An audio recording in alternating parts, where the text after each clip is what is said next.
All right, how we doing? I'm at work right now. I got a little break here, but I was reading in Ephesians, Ephesians 5:18. It says, "And do not get drunk with wine, for that is debauchery, but be filled with the Spirit." This is a verse that you can kind of, you can read it and just keep on moving and going on through the chapter and kind of skip over. But listen here, what it's saying is, do not get drunk with wine, but be filled with the Spirit. It's saying, in essence, be under the influence of the Spirit. Okay, don't be under the influence of alcohol, drugs, or anything else. Be under the influence of the Spirit.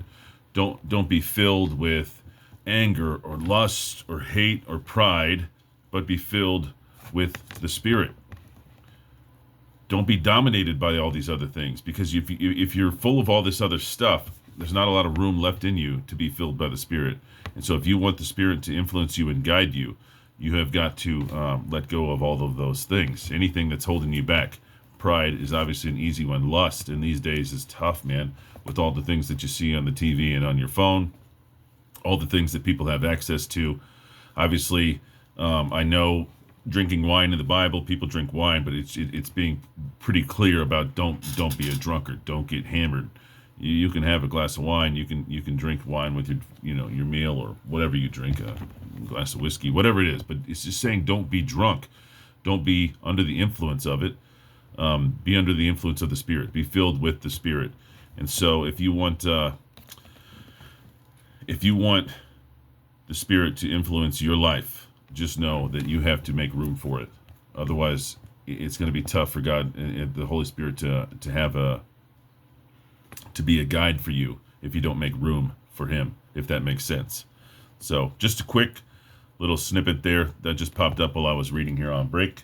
And other than that, I'll post my next video. I don't know. I've been reading Romans, actually. I just happen to be bopping around in Ephesians right now, but I'm actually going through Romans and doing a lot of reading and rereading and note taking. So maybe my next video will be on Romans. But Paul wrote some pretty great stuff in here, and I mean the great epistle maybe of all time is Paul, and nobody could have been further from the Lord than Paul. And then, I mean, it's hard to get closer to God than Paul did as well. So you can go from one end of the spectrum to the other, and look how full of the Spirit Paul was as he wrote darn near half of the New Testament, maybe even more. So that's all. I love you. Appreciate you. Have a great day. We'll talk to you.